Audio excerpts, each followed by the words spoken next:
J'ai pris ce sujet, il était sur le GitHub à l'origine. Je l'ai pris parce que j'ai un grand besoin, c'est de me simplifier la vie. Et c'est pour ça que j'ai voulu faire cette thread.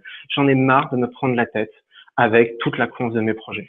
Projet web, c'est une galère. On a tous des outils divers et variés. Chaque fois qu'on démarre un projet, c'est toujours le bordel. Il faut toujours réapprendre ce que ce projet a fait là et on se dit toujours, ah bah tiens, s'il y avait le truc que j'avais fait sur un autre projet, on rapatrie nos trucs que les autres récupèrent derrière.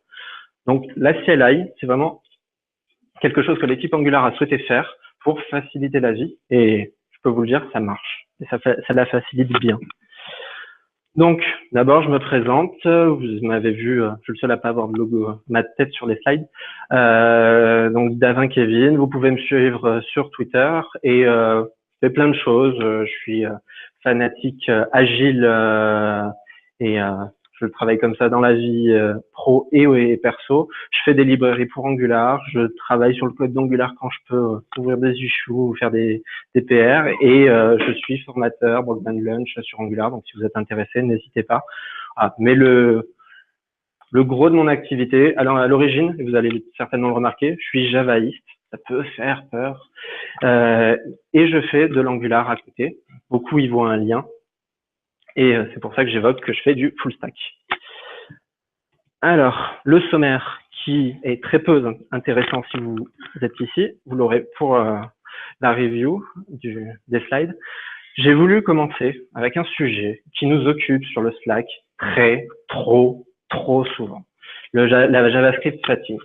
Démarrer un projet, ça ressemble à ça. Je trouve au final que le mec de CommitScript qui a fait cette vignette, c'est exactement ce qu'on vit quand on démarre un projet web.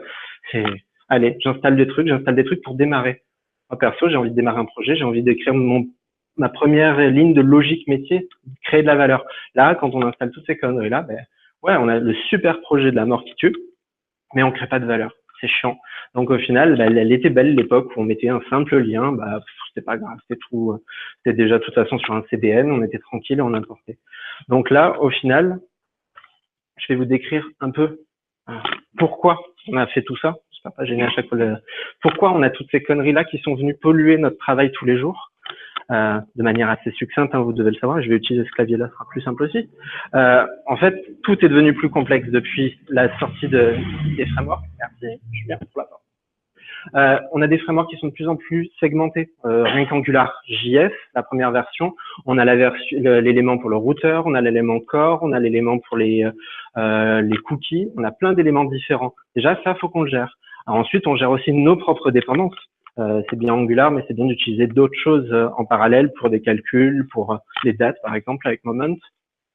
Et ensuite, des choses toutes bêtes, les minifier, concaténer du code, faire plein de choses simples, il faut qu'on les intègre dans nos process. Et là, on se dit que il y a des choses à mettre en place parce que quand vous faites npm init, vous n'avez rien dès le démarrage. Donc c'est là où il y a besoin d'un peu d'aide. Et aussi, pas l'oublier, faire des tests. Aujourd'hui, c'est bien d'écrire votre appli. Il faut aussi un système qui vous permette d'avoir tout le testing de manière cohérente sur vos projets. Et comme si tout ça n'était pas déjà assez compliqué, on a décidé de se prendre encore plus la tête parce que on veut coder mieux, on veut utiliser les derniers trucs à la mode, donc l'ECMAScript 2015 dont on parle souvent au Toulouse.js avec le niveau d'adoption. Donc tous les navigateurs malheureusement ne le supportent pas encore, donc on est obligé de prendre en compte tout ça. Et comme si c'était pas assez, on veut la 2016, la 2017, 18, 19, les stages 0, faire du TypeScript. On veut tout plus. Résultat, notre projet, il prend tout ça dans les dents. Il faut le gérer et le maintenir aussi, ce process. Et le pire, c'est qu'une fois qu'on a fait tout ça, qu'on a mis tout ça en place, on n'a pas encore livré. Et c'est à partir de ce moment-là, et ça c'est mon côté agile qui parle, c'est vraiment à partir de ce moment-là que on a créé de la valeur. On s'est éclaté à faire du TypeScript, à faire des fatero, à faire des composants, des décorateurs, mais on n'a rien produit encore.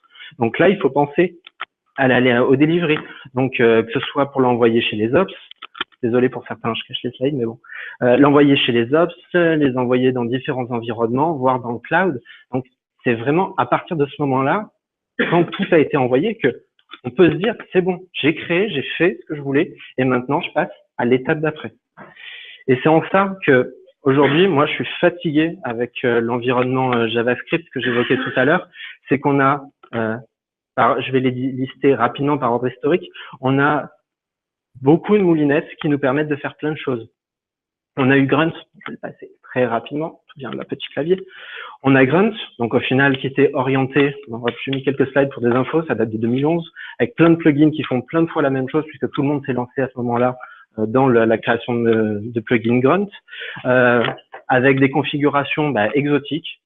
Moi, je voulais juste montrer là, il y a certains plugins, c'est src dest pour la configuration, pour dire que je veux minifier un truc, alors que pour le SAS, c'est à gauche la valeur. Alors, si vous êtes dyslexique, c'est encore pire, vous savez jamais de quel côté va la variable. Donc, rien de conventionnel, rien de géré de manière cohérente, chiant. Ce qui a été mis derrière, Gulp, qui est un projet qui est né un peu plus tard et qui voulait s'inspirer, donc il y a plein de plugins aussi, un peu moins parce qu'au final, ils n'ont pas réinventé la roue cette fois-ci, voilà, qui cette fois-ci permettait de faire un truc, une tambouille orientée code. Donc, vous codiez votre pipeline de build. Cool, vous aviez la main dessus, c'était pas des gros fichiers de config, vous étiez content. Sauf qu'encore une fois, moi j'ai envie d'appeler gulp serve, le truc qui sert la prod, quand d'autres veulent que ça s'appelle servdev. Aucune convention, aucune logique, vous vous débrouillez, ça évolue. Derrière, donc les deux que je viens d'évoquer, c'est des task runners. Vous pourriez gérer un projet web comme gérer la compta de votre entreprise avec ça. C'est juste des tâches qui sont lancées. Là, on a Webpack. Le sujet que j'évoque est un sujet tendu sur Slack, je rappelle. Ceux qui le savent certainement. On a un module bundler, Webpack. Donc là, on arrive dans des outils qui sont vraiment plus faits pour le web, plus faits pour organiser nos projets et nos modules. Donc Webpack est relativement vieux par rapport à Gulp, par exemple. Je les ai pris dans l'ordre de connaissance généralement et d'utilisation, mais Webpack finalement est pas si jeune. Et le nombre de plugins, 0. Pas d'infos, j'ai pas trouvé. Il y a une liste, vous trouvez, mais le truc, c'est qu'il fournit de manière standard des éléments qui suffisent au travail, des loaders qui vont bien pour ce que vous avez à faire. Et vous avez une config, donc là on revient sur une orientée config et pas orientée code, où vous avez toute votre logique avec des syntaxes, perso, je suis ok, c'est des regex, des fois c'est des trucs, il faut connaître, il faut que vous vous mettiez dedans, il faut que vous appreniez la logique de Webpack. Bravo à ceux qui sont des pros de Webpack, dans 6 mois peut-être que ce sera autre chose, mais voilà, vous connaissez, c'est nickel. Un autre que j'évoque pour faire un concurrent à Webpack qui soit pas tout seul, JSPM, donc un plugin géré en mode pointable. C'était un fin de projet d'études de Guy Benford, donc, avec qui on a échangé sur Twitter. Il avait un avantage, et c'est ce qui me plaisait. Alors, le projet est en train d'être abandonné, il passe en 0, il n'arrive pas à sortir la 0.17, il y a trop de problèmes. Ça tombe et il se rapproche des équipes de Webpack. L'avantage, en fait, c'était ça. C'est-à-dire démarrer un projet, vous répondre bien à 3 questions, et derrière, vous lanciez comme en CLI, vous lanciez vos JSPM install, vous aviez Angular qui était dans le projet, et vous pouviez jouer en TypeScript, il faisait tout seul. Donc, c'était déjà un démarrage de ce qui m'a plu chez JSPM, c'est que normalement, la partie conf, vous n'aviez pas à y toucher, c'est lui qui la faisait tout seul. Et normalement, yes, j'ai un ratio qui me permet d'avoir tout. Hier, j'avais ça coupé là, c'était moche. On pourrait parler des heures de tous les outils de build. J'ai passé les 4 plus célèbres. Il y a Broccoli, il y avait Browserify qui permet de faire des modules. Oui, Broccoli, nom très original et qui était utilisé côté Angular d'ailleurs. Il y a plein de choses, on pourrait en parler des heures. C'est pas super intéressant, mais ça montre qu'en 4-5 ans, il y a eu une flopée d'outils et au final, chaque fois que vous arriviez sur un projet, potentiellement, vous pouviez trouver un de ceux-là, plus ou moins bien utilisé, voire même des fois des grunt files avec des gulp files côte à côte. Ça arrache la tête. Et il y a un petit framework que j'aime bien aussi, on peut aimer la concurrence, Ember. Ils se sont dit, nous, on en a marre qu'à chaque fois qu'on nous demande d'intervenir, on se prend les pieds dans la conf et on répond que vous buildez mal, vous gérez mal vos trucs. Et ils ont créé la CLI et ils l'ont créé à la sortie. Au final, ils l'ont implémenté, je crois que c'est la 1.2, 1.1.2. Donc, ils ont eu besoin d'apprendre du framework pour voir les conventions, voir les bonnes pratiques pour ensuite en faire une CLI. Et le but pour eux, c'était d'avoir un truc aussi simple que ça. Démarrer un projet complet, c'était ça. Et pour moi, ça ne devrait pas être plus que ça. Dans beaucoup d'autres langages techno, démarrer un projet, c'est pas plus que ça. Et au moins, vous n'avez pas à savoir ce qu'il y a derrière. Moi, ça m'importe. En tout cas, je ne sais pas vous, pro, Webpack, Gulp ou quoi que ce soit, vous défendez un outil qui demain peut-être n'existera plus. Moi, je préfère me mettre derrière un truc qui fait tout pour moi, et demain, si l'outil change, j'en ai rien à faire. Et rien que pour ça, j'aurais dû mettre leur logo derrière. Donc merci à la Ember Team, parce que l'équipe Angular, elle a copié-collé, ou fork, ça dépend comment vous voulez l'appeler, elle a forké la CLI, et ils le reconnaissent ouvertement, c'est affiché sur le GitHub de la CLI. Ils l'ont forké, et ils ont mis toutes les bonnes pratiques d'Angular dedans. Et en quelques commandes, donc pour moi maintenant, cet élément-là est devenu le seul élément, la CLI, le seul élément installé en global avec NPM sur ma machine. Tout le reste, j'en ai plus besoin. Donc, plus de Bower, plus de Gulp, Grunt et compagnie. Vous ne pourrissez pas vos environnements du fait que vous ayez la bonne ou la mauvaise version. Vous avez que la CLI et vous êtes content. Disclaimer. Forcément, on joue avec de l'Angular. La finale est sortie il y a peu de temps.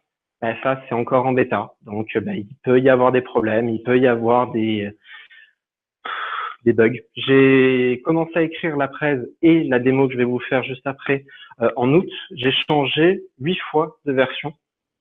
Et je peux vous dire que j'ai morflé chaque fois.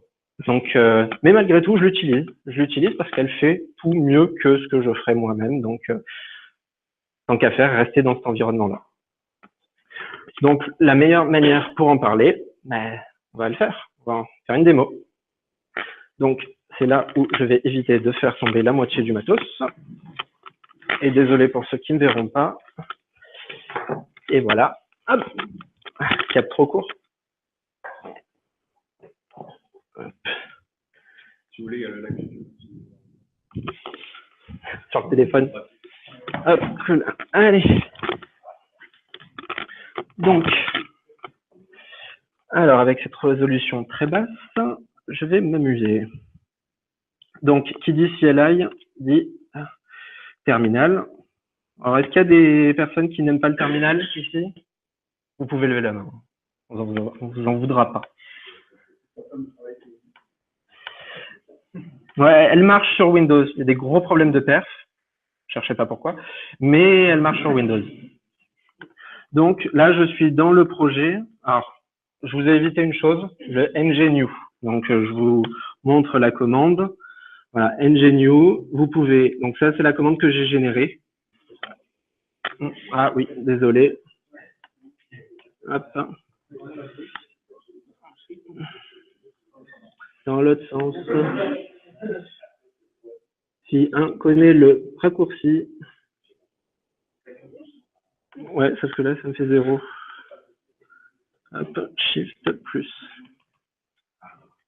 À limite, hein. On va passer comme ça. C'est bon ou pas? Plus?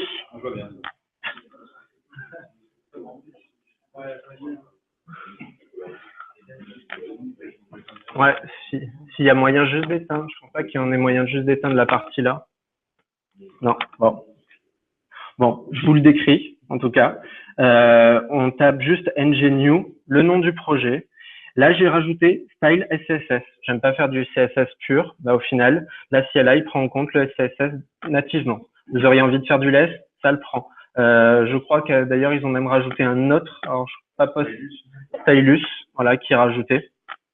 Elle prend en charge. Cette commande prend un max de temps parce que elle va faire ses étapes à elle, mais derrière, elle fait le npm install. C'est le gros défaut, c'est qu'on télécharge la terre entière. Bien, j'ai même le clavier rétroéclairé, c'est clair. Donc, je vais ouvrir mon projet, hop, que j'ai préparé. Et la seule chose qui a été faite, on va pouvoir le voir, c'est l'install depuis la CLI. Et viens par là, petit projet. Donc, hop, mode présentation.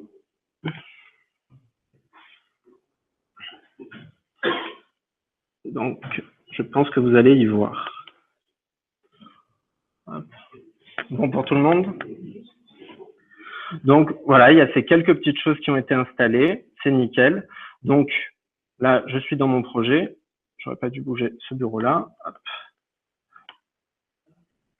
Est-ce qu'on peut le faire comme ça? Non. Première chose, je veux lancer mon projet. ng serve. On va le voir tourner, ce serait bien. Hop. Désolé avec le jonglage. Donc, ça build. Voilà, donc là, on voit un build, un lien qui va vers le truc. J'ai mon projet qui tourne sur ma machine en localhost. Cool. Donc, ce que j'aimerais, récupérer mon IDE. Je vois qu'il m'a créé un dist. Perso, je m'en fous, il fait sa vie.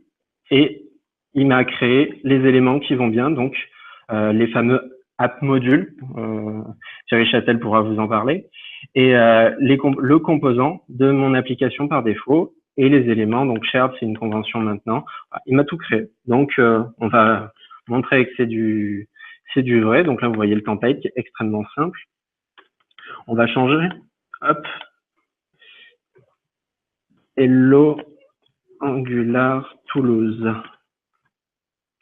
Ah, sur Chrome, fresh, Hello Angular Toulouse. J'ai de suite le reloading, truc tout bête, hein, mais j'ai pas eu de config à faire, j'ai rien eu à gérer. Donc je vais ouvrir en parallèle, je vais fermer Keynote qui me gêne. J'ai en parallèle un petit fichier de notes pour les commandes. Donc là, mon PO me demande un truc, livre. J'ai besoin d'avoir un truc le plus rapidement possible. Donc, on va livrer. C'est la première étape. Donc là, mon appli qui tourne, je vais l'arrêter. Je vais committer mes modifs. Hop, new message. Et éviter de le faire 2 fois. Hop. Je perds ma souris. Clac, clac. Et je vais simplement livrer. Donc aujourd'hui, il y a plusieurs process de build qui sont envisagés, dont un qui est sur les GitHub pages. Hein, c'est la manière la plus facile pour livrer. Cette résolution me tue. Pour livrer, donc là, on va faire un deploy avec la CLI. Donc si j'ai pas merdé dans les commits, comme je l'ai fait il y a quelques instants, le truc build tout seul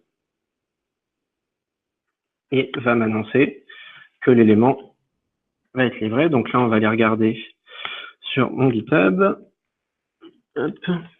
GitHub, Kevin, / Voilà, il a mis le lien, il est gentil. Clac. J'ai l'élément qui est en ligne. Alors j'aurais pu vous le montrer, c'est ce que j'avais prévu si je m'étais pas mêlé les pieds dans le tapis. Il n'y avait rien là avant. Le truc vient d'être commité. Et si on regarde directement sur le projet qui est là, on voit que le commit de la GitHub page, c'est celui que je viens de faire. Donc j'ai déjà réussi à livrer quelque chose. Donc c'est cool. Maintenant, on va jouer un peu plus avec la CLI. Donc le but, on va d'abord créer un composant. Parce que là, j'en ai un qui est beau, mais j'aimerais avoir son petit frère. Donc, hop, désolé. Donc, ng generate, donc syntaxe assez simple, component, je veux un composant, et shared custom. Donc, shared, c'est pour le mettre en partagé dans toute l'application, et je veux l'appeler custom. La CLI fait son truc, elle me prévient, voilà, il y a un petit warning parce que je ne suis pas une convention, et je peux voir qu'ici, automatiquement, dossier custom a été généré différents éléments. Donc on peut regarder, cet élément a un test, il y a le composant qui va avec, il y a le template HTML, le CSS, il a tout généré lui-même, et il est affiché comme marchand. Vous voyez qu'il y a une modif sur le app module, il est devenu tout bleu. Il a automatiquement ajouté cet élément dans les imports et il l'a enregistré en tant que custom component.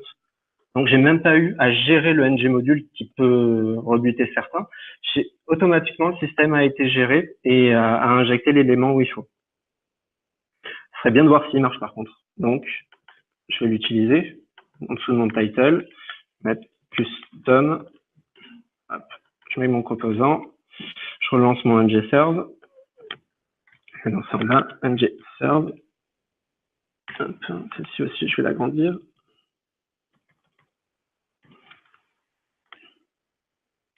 Via un petit URL. Voilà, j'ai mon composant que je viens de créer qui est apparu. Bon, là, j'ai fait muse. Hein. C'est pour vous montrer qu'on peut faire un composant, mais mon PO me demande d'afficher la date. Donc, je vais enlever toutes mes conneries. Yep. Je corrige mon Angular module. parce que je n'ai plus cet élément. C'est bien d'avoir des types, hein, ça vous engueule quand le système change. Donc là, je reviens à l'état initial. Et en fait, je voudrais donc avoir affiché la date. Donc afficher la date, je suis les conventions, toute ma logique, je la mets dans des services. Donc ng, generate, c'est trop long, ng, g.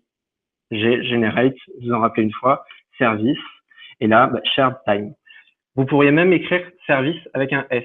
En fait, tous les éléments que vous pouvez créer, des classes, des enums, des components, des types et autres, vous avez toujours la première lettre qui sert généralement d'acronyme. Je crois qu'il y a des rares cas pour les deux lettres. Mais bon. Et en fait, par défaut, il me créerait un truc à plat dans le dossier shared. Moi, je veux pas. Je préfère avoir mon dossier. J'ai ma logique sur cet élément-là. Ça me fait un peu, c'est du code plus facilement retrouvable. Donc, je vais le générer.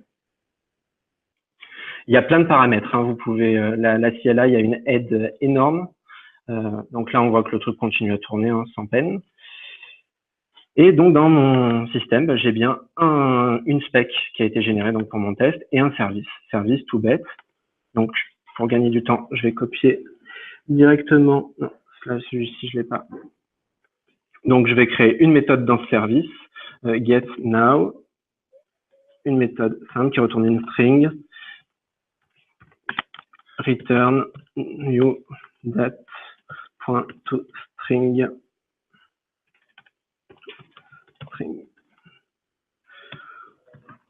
Donc là, j'ai mon service, j'ai cet élément-là, sauf que j'ai envie de l'afficher à la place de mon title. Donc, je vais dans mon composant. Donc là, c'est ce que vous feriez normalement. Je perds ma voix. Implement onInit. Donc là, l'autocomplétion fait son travail. Je vais avoir besoin d'un constructeur. Hop, je veux aucun élément. Hop. Private, time service, qui est de type time service. Loupé. 10. Hop, importe le moins, cool. Donc là, il est automatiquement lié sur this. Donc je peux avoir le, j'ai d'ailleurs le truc qui gueule en me disant, t'as pas implémenté la méthode. Donc ng-init, on le déplace. Et dans celle-ci, je vais juste changer le title. This.title égale, donc là, mon time service, hein, this.timeservice.getNow. L'autocomplétion, ça aide. Là, normalement, on dirait ça marche. Mais moi, je vous dis que non. Un gros pépin avec une jolie stack trace qui m'engueule. Et si vous lisez l'erreur ou vous arrivez à la lire, ce qui est compliqué, je l'assume. Voilà. Il y a un problème, mais en fait, si j'avais été plus précautionneux, là, la CLI, elle m'a prévenu. Attention, le service, je te l'ai créé, mais je te l'ai pas injecté où il faut dans le module parce que je sais pas où tu veux l'utiliser. Il peut être dans le dossier shared sans être partagé à tous les niveaux. Donc au final, c'est à moi de faire cette partie-là. Là, c'est encore une convention à suivre. Donc dans le module, je vais ajouter au niveau des providers le time service. Voilà, hop, injection des types, cool. Et maintenant, refresh. J'ai ma date. Cool, j'ai un truc qui tourne. Je me suis pas trop embêté, je pense. Et j'ai fait juste du code. Ce qui est intéressant là, c'est que j'ai un environnement tout géré par la CLI, mais j'ai envie d'avoir une dépendance. Je vous ai évoqué Moment.js tout à l'heure. Mon PO, il m'embête, il veut un formaliste hyper compliqué pour la date.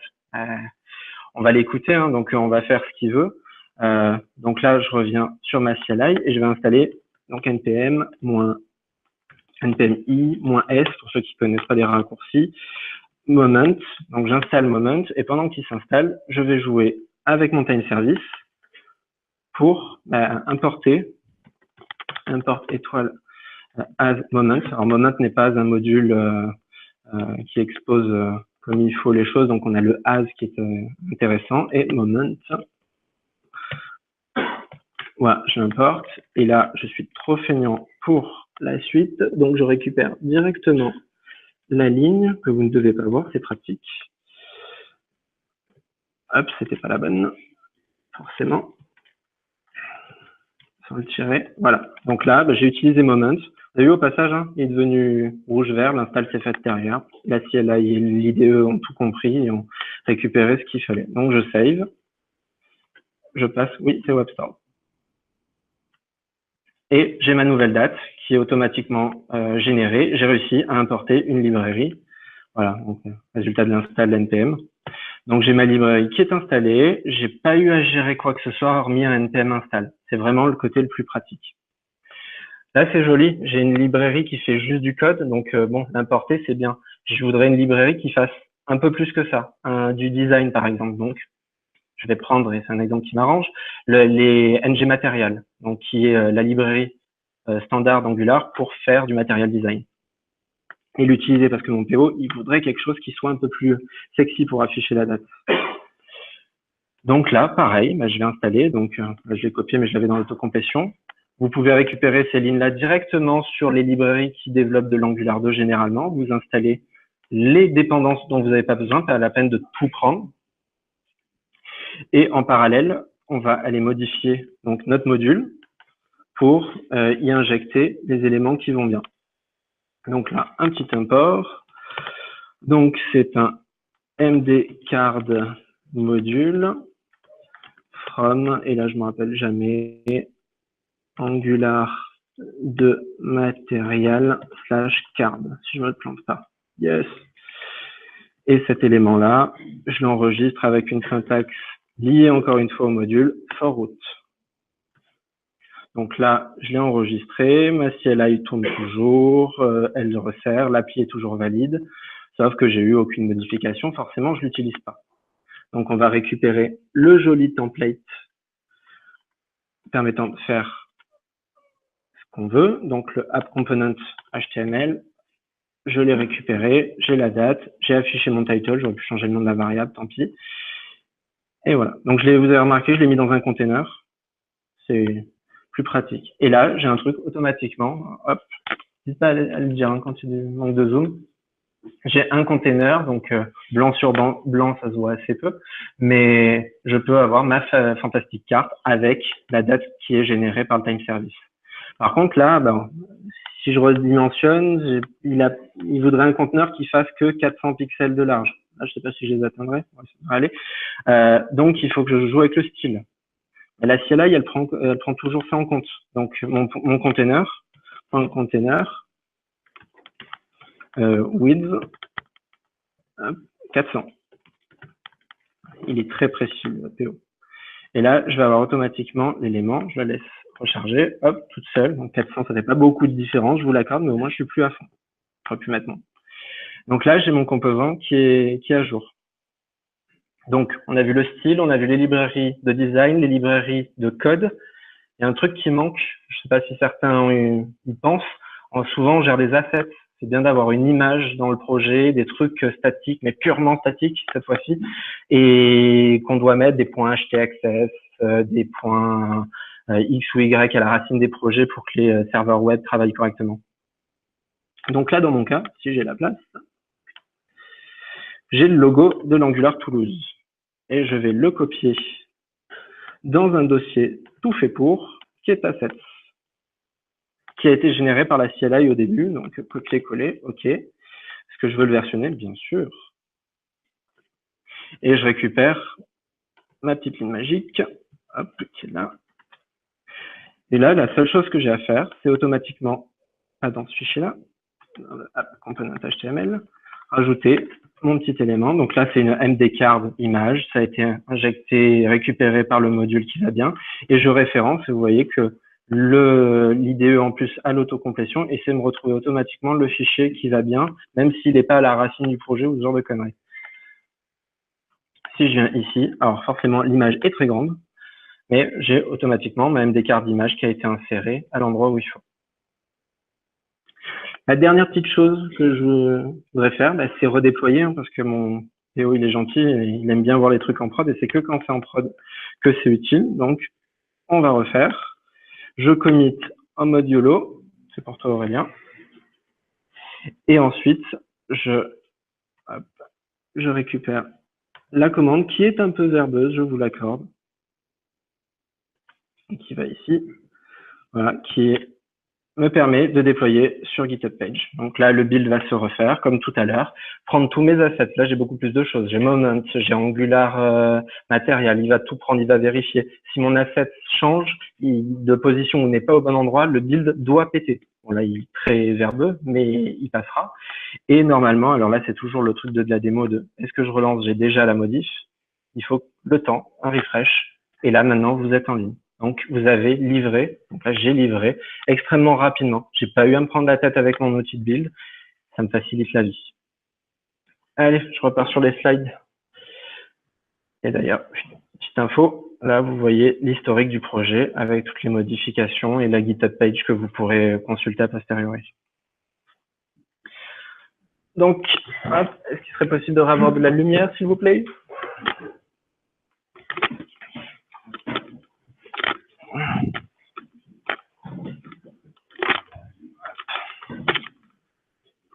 Allô? Presque. Bon, je continue, j'attends, il faut qu'elle chauffe. Donc, la structure du projet, vous l'avez vu, je l'ai manipulée, il y a différentes choses. L'avantage, c'est que les fichiers sont tous, ça fait mal quand ça revient. Limite la moitié peut-être? Non? Si tu peux couper cette partie-là que tu viens de rallumer. Voilà. Bon, amuse-toi, je brode. Donc, vous avez une structure qui est très intéressante, mais pour moi, un des gros défauts, la taille des node modules. Rien que l'install, 330 mégas. Je vois les yeux de certains.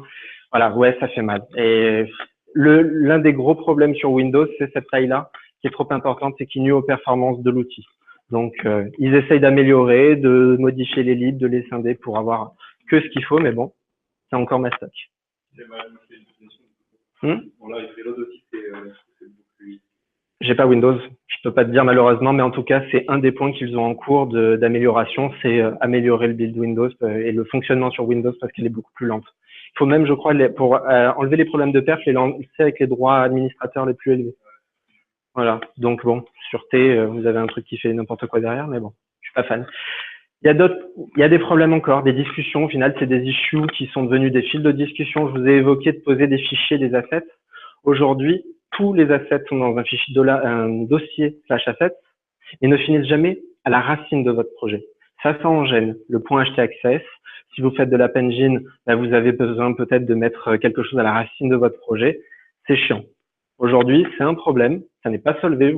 Ça sera solvé d'ici la version finale. Mais ils essayent de voir un peu plus loin qu'une seule librairie, qu'un seul projet. Ils essayent de voir la logique multi-projet et c'est là où ce bug, ce changement de paradigme, parce qu'avant ça marchait, hein, c'est surtout ça le problème, est en cause.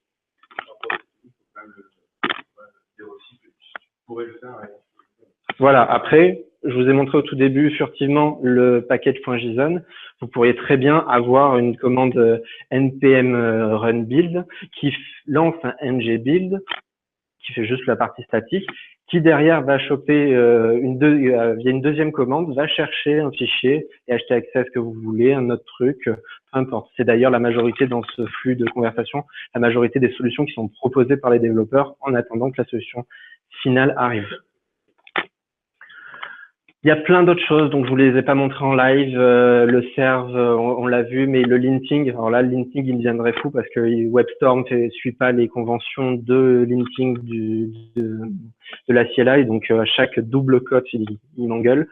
Vous pouvez même voir la doc directement, ngdoc. Ça vous ouvre la page HTML, vous n'avez plus besoin d'aller sur angular.io / allez, je cherche dans le moteur de recherche des composants. Non, c'est pas le bon. Là, il ouvre automatiquement les éléments qui vont bien. Et vous avez bien sûr, vous l'avez vu, la partie test.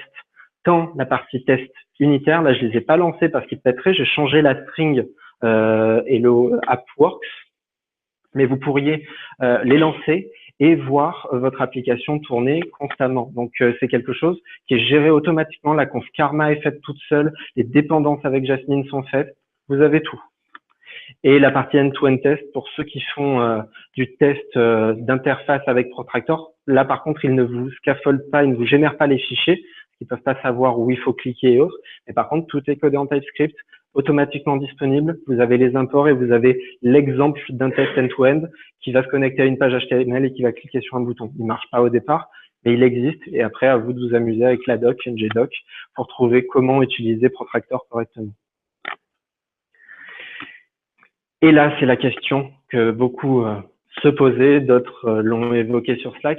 Et mon fichier de config, mon truc important dont je suis l'expert et c'est moi qui gère dans mon truc. Il y en a un qui revient là. Voilà. Mon webpack config, il n'y en a pas. Il n'y en a pas, vous n'avez pas à y toucher. Le but, c'est que votre truc y tienne et que demain, vous puissiez évoluer. Donc, toute config qu'il y a, et elle est assez sommaire, se trouve dans le fichier Angular CLI.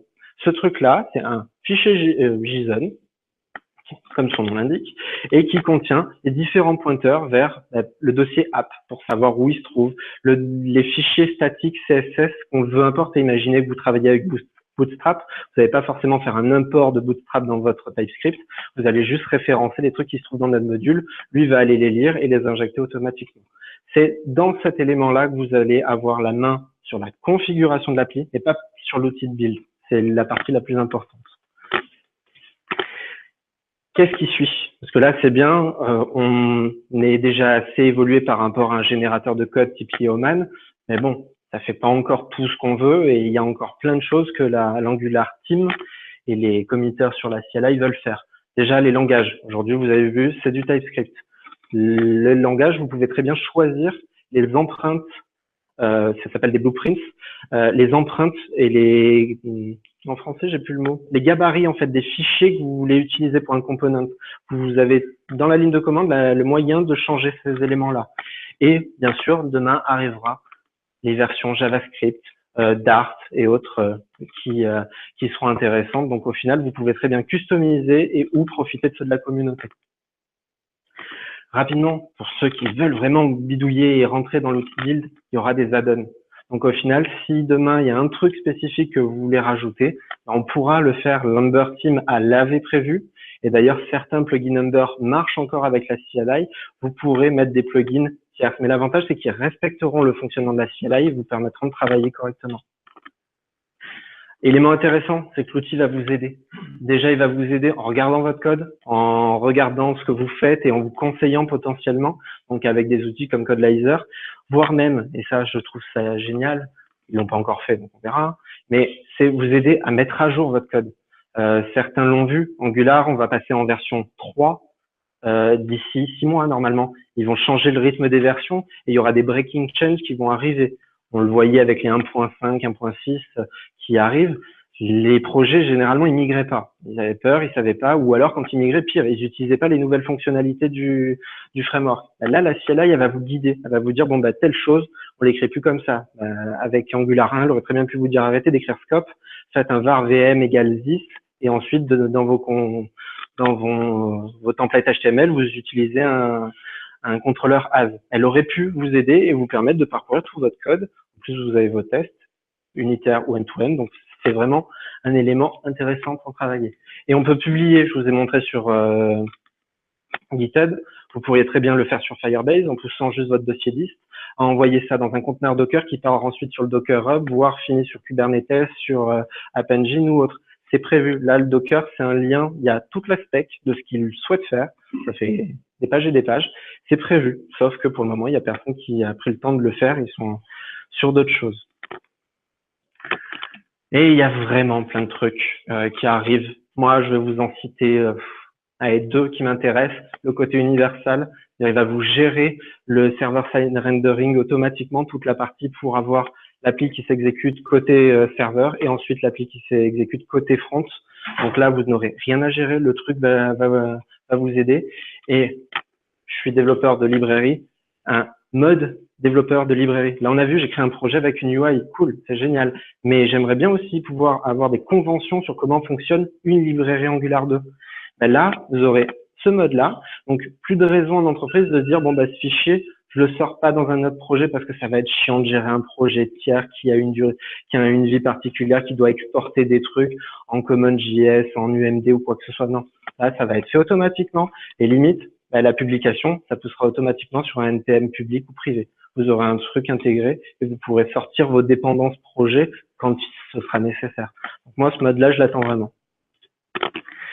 Il y a une session, et je vais finir là-dessus, il y a une session Angular Connect qui a été faite, il y a moins de live code, mais ça vous présente d'autres aspects et toutes les évolutions. Alors eux, ils ont eu la chance, ils ont réalisé 3 jours avant exprès pour la conf.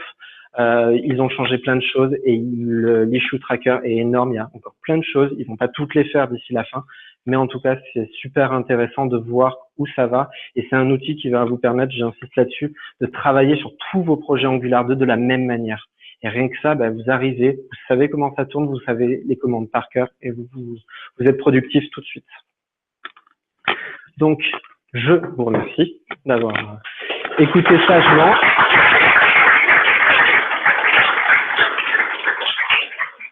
Et j'ai 2 questions pour vous, mais d'abord, j'écoute vos questions. Il y a des questions pour gagner des goodies. Est-ce que vous avez des questions? Là, j'ai fait exprès de pas l'évoquer. Il y a du Webpack derrière, donc ils utilisent la tuyauterie de Webpack 2. D'ailleurs, ils travaillent sur la bêta et ça les a bien fait chier parce qu'ils ont une dépendance avec un chevron qui a fait péter le truc. Ils ont été obligés de faire des releases de nuit sur un truc qui marchait plus. Normalement, ils utilisent toute la tuyauterie de Webpack. Donc, si ça répond à ta question, normalement, c'est suffisant. Je répéterai, oui. Tu veux générer un bundle au final en splittant des fichiers, par exemple. Est-ce que c'est possible? Ce sera possible. Là, ils ont désactivé en fait tout ce qui est le système de routing. On ne peut pas encore générer de route à partir de la CLI. On pouvait avant, mais avec les déboires du routeur on en a la version 3 qui est enfin finale. Si vous voulez faire un talk dessus, venez. Maintenant, la gestion du lazy loading est prête dans Angular 2. Donc, au final, ça va être intégré. Le problème, c'est qu'il faut du temps. Toutes les personnes qui sont committeurs sur le projet sont des personnes qui ne sont pas de chez Google. Donc, c'est des tiers qui travaillent sur les librairies, qui enrichissent le truc. Voilà. Le but est de le faire de la bonne manière. Donc, pour le moment, ils l'ont pas encore implémenté, mais ça viendra. Et le Victor, j'ai oublié son nom, qui a présenté Angular Connect, le routeur, a évoqué le fait que de toute façon, ça devrait être fait dans la CLI. Et d'ailleurs, toutes les présentations à Angular Connect étaient faites avec la CLI. Donc, elle a beau être en bêta, ils étaient sur scène avec. Hein. Donc, c'est prévu. Et on aura la fameuse, on a de toute façon déjà le ng generate module pour créer un module. Et après, derrière, il faut encore faire à la mano, mais le but, c'est que demain, on puisse avoir le lazy loading de modules et Webpack derrière fait son splitting et vous faire le truc comme il faut. Parce que je n'ai qu'un ng module et que la CLI ne le prend pas en compte. Quand j'aurai 3-4 ng modules et que la CLI aura pris cette logique-là, le lazy loading le gérera. Voilà, j'aurai, généralement, c'est par feature module qu'on découpe. J'ai utilisé Angular et c'est facile de faire les loading. Les load children avec le root et oui, mais tu le fais côté. Mais tu le fais côté. Mais tu le fais côté code encore. C'est toi qui es allé. Voilà, parce qu'ils ont désactivé. Voilà. Mais si vous avez mis le paramétrage.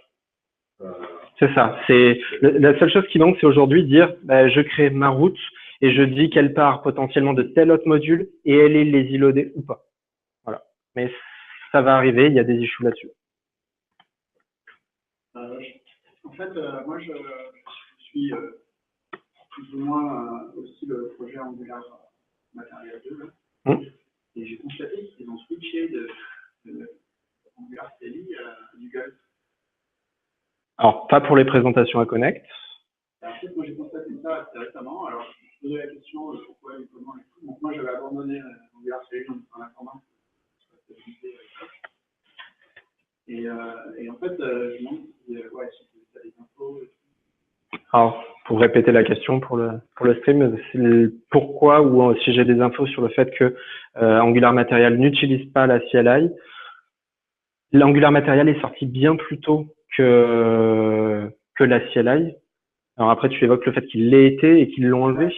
Non, il y avait plein de scripts et tout. Enfin, moi, au début, je voulais partir de ça, en fait, pour avoir un truc bien foutu avec plein de choses intéressantes. Et j'ai trouvé que... Alors par contre, là, je connais pas leur tambouille interne. Mais par contre, dans le projet d'Angular Material 2, le Getting Started, c'est installe la CLI Et NPMI que vous avez vu, importer, alors ils étaient plus violents, ils importent tout le module de matériel 2 et jouer avec. Donc eux, leur recommandation, c'est de faire ça. Peut-être que pour différentes raisons, ils n'avaient pas encore tout ce qu'il fallait dans la CLI. Elle est encore en bêta. Donc ils cherchent eux à sortir de la bêta, donc peut-être pas utiliser les trucs en bêta. Ouais, c'est peut-être aussi quelque chose. Ouais. Une autre question? Non? Ah.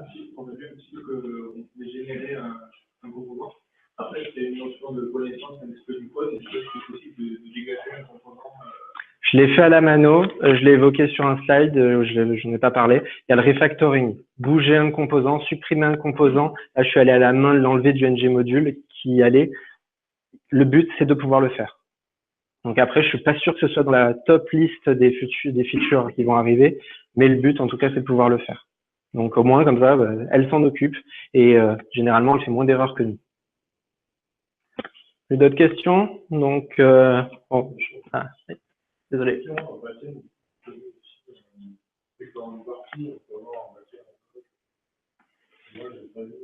J'ai pas d'infos là-dessus. Pour avoir parcouru toutes les issues, leur but, c'est juste de te servir ça.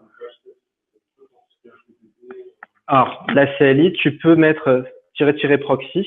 Et en fait, elle fait un reverse proxy sur le port que tu veux et elle va interroger le localhost. Donc, si tu as une appli qui tourne, un Express, du Java, du PHP, du quoi que ce soit derrière, peu importe, tu mets juste ton reverse proxy et c'est une des fonctionnalités d'Ember d'origine. Tu mets ça et ça marche.